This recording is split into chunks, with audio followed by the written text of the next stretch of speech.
Hello students, welcome back to my YouTube channel. This is my second video on thermodynamics और इसके अंदर हम thermodynamics का introduction पढ़ेंगे second part.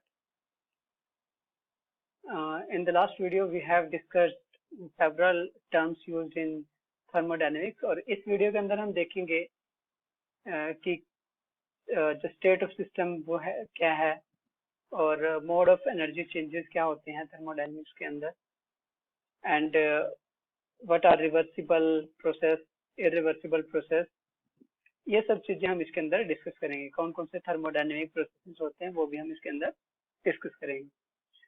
तो सबसे पहले चलिए हम डिस्कस करते हैं कि स्टेट ऑफ सिस्टम होता क्या है. अब हमें पता है कि जो स्टेट, जब भी हम किसी सिस्टम की बात करते हैं, जब हम स्टडी करते हैं उसके अंदर, तो उसके अंदर कुछ सर्टेन वेरिएबल्स होते हैं जैसे temperature, pressure, volume, entropy, enthalpy, concentration. तो इन्हीं के ऊपर डिपेंड करती है हमारे सिस्टम की स्टेट. अगर इन सब की एक कांस्टेंट वैल्यू है, the system is in A state. एक स्टेट होगी उसकी सिस्टम की, इसका मतलब उस टाइम पे जो टेम्परेचर, प्रेशर, वॉल्यूम है, इन सब की एक फिक्स वैल्यू होगी. अगर इनकी वैल्यू चेंज हो रही है, if there is change in temperature, the state of system also gets change. जो सिस्टम है हमारा वो दूसरी स्टेट में चला जाएगा. दैट मीन्स अगर हमने प्रेशर में भी चेंज किया तो प्रेशर में चेंज होने की वजह से हमारा जो सिस्टम है वो दूसरी स्टेट में चला जाएगा. तो इसी तरीके से मतलब ये है, जब हम कोई रिएक्शन करते हैं या फिर कोई भी हम प्रोसेस करते हैं तो हम क्या कर रहे हैं एक्चुअल में, we are changing the state of the system by changing in the variables. The value of these variables change, the state of the system also changes and the process occur. जब process होगा, कोई भी process होगा, तो इन सब चीजों के अंदर चेंज होना बहुत जरूरी है. जब भी हम बात करते हैं तो इनिशियल और फाइनल स्टेट की बात करते हैं. तो इनिशियल और फाइनल स्टेट में यही चीज होती है कि टेम्परेचर, प्रेशर, वॉल्यूम की पहले कुछ वैल्यू थी और अब जो है वो डिफरेंट वैल्यू है. That means system has change from one state to another state. इसी तरीके से अगर हम बात करें इन स्टेट वेरिएबल्स की, तो ये दो तरीके के होते हैं, एक एक्सटेंसिव और दूसरे होते हैं इंटेंसिव. एक्सटेंसिव मैंने जैसे पहले भी बताया था, एक्सटेंसिव प्रॉपर्टीज या फिर एक्सटेंसिव वेरिएबल्स वो वेरिएबल्स होते हैं which are dependent on the matter. मतलब जो अमाउंट के ऊपर डिपेंड करेंगे.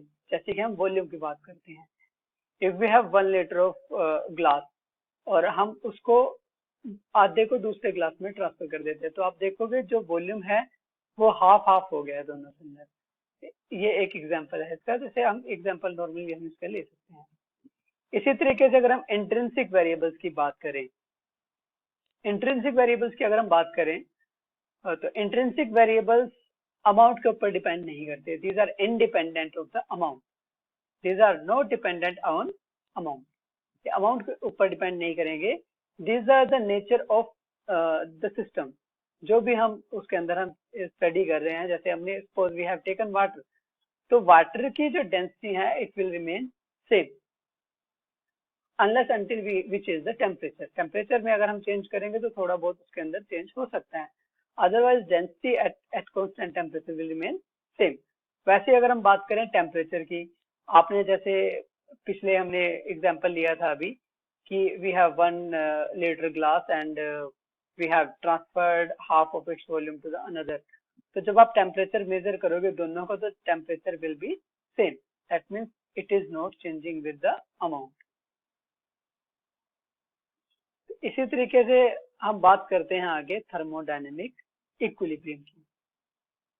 थर्मोडायनेमिक इक्विलिब्रियम जैसा हमने छोटी क्लासेस में पढ़ा है, जैसे +1 या +2 के अंदर हमने पढ़ा होगा कि जो केमिकल इक्विलिब्रियम है उसके अंदर क्या होता है, फिजिकल इक्विलिब्रियम या केमिकल इक्विलिब्रियम के अंदर, कि जब भी कोई चीज है, कोई भी रिएक्शन जब हम करते हैं तो there is no change in the concentration of the reactant, तब जो भी सिस्टम होगा हमारा that will be in equilibrium. तो रिएक्शन है वो जो इक्विलिब्रियम में होगी उस टाइम पे.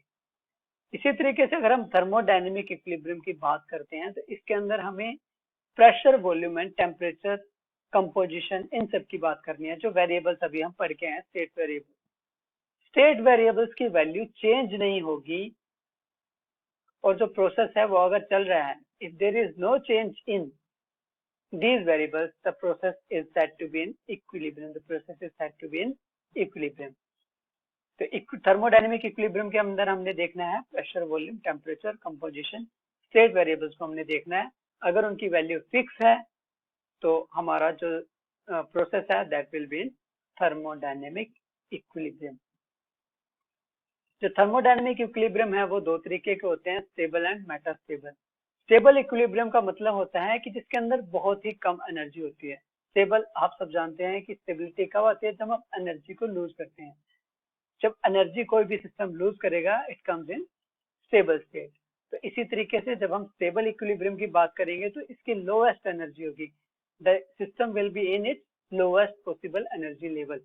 इसी तरीके से अगर आप मेटास्टेबल इक्विलिब्रियम की बात करो, इन बिटवीन कोई स्टेज आती है जहां पे स्टेबिलिटी होती है but it is not the lowest possible energy state, then it is said to be in metastable equilibrium.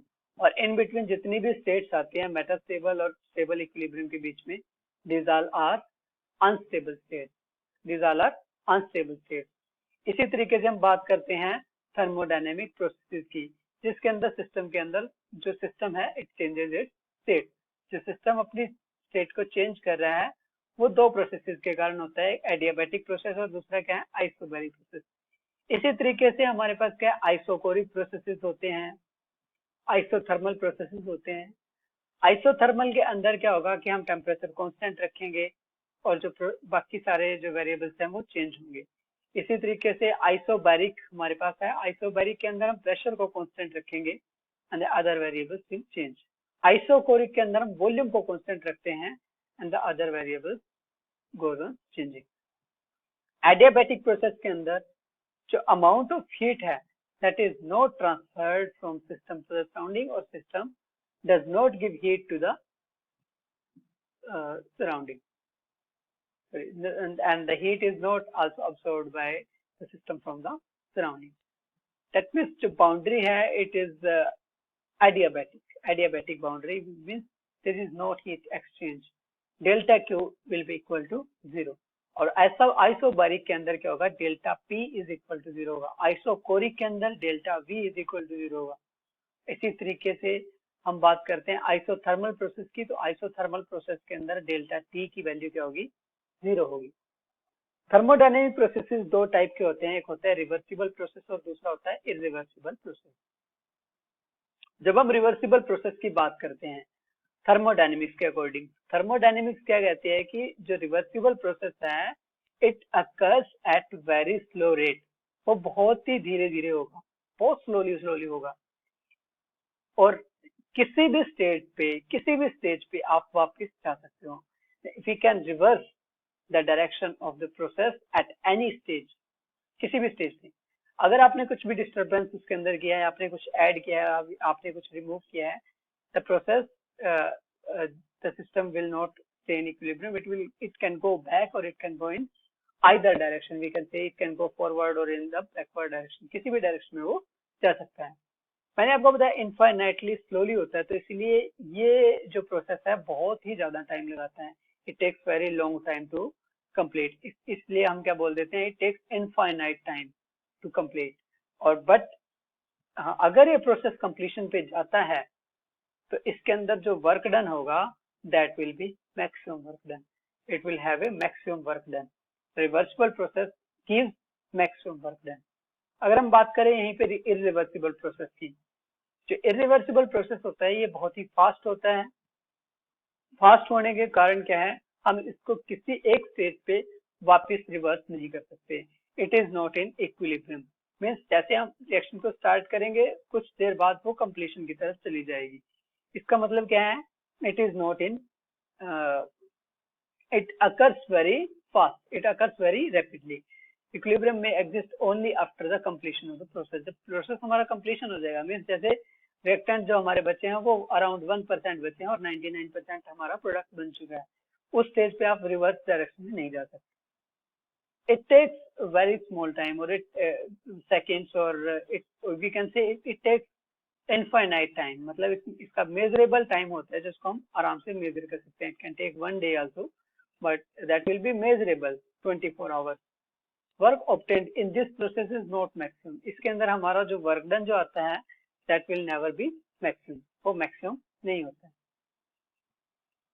अभी हमने बात करी थी कि थर्मोडायनेमिक सिस्टम को हम कैसे चेंज कर सकते हैं, जो या फिर हम क्या कह सकते हैं कि भाई जो भी हमारा थर्मोडायनेमिक प्रोसेस है वो किस तरीके से होता है।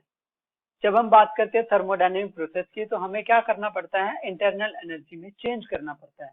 अगर हमें कोई भी प्रोसेस करना है we have to change the internal energy of the system. So there are modes of exchange of energy. कुछ there are certain modes of change of internal energy of the system. तो वहां पे हमें क्या करना पड़ेगा, एक्सचेंज करना पड़ेगा कुछ, या तो हमें हीट देनी पड़ेगी या फिर हमें कुछ वर्क डन करना पड़ेगा सिस्टम के अंदर। तो इस तरीके से हम क्या कर सकते हैं, we can change the internal energy. As we know Q is equal to delta U plus P delta V। जो हमारा अगर हम हीट ट्रांसफर कर रहे हैं that will changes the internal energy and some amount of work is done. तो इस तरीके से हम ये कह सकते हैं कि अगर आप हीट ट्रांसफर करोगे या फिर कुछ वर्क करोगे then we can change the internal energy of the system.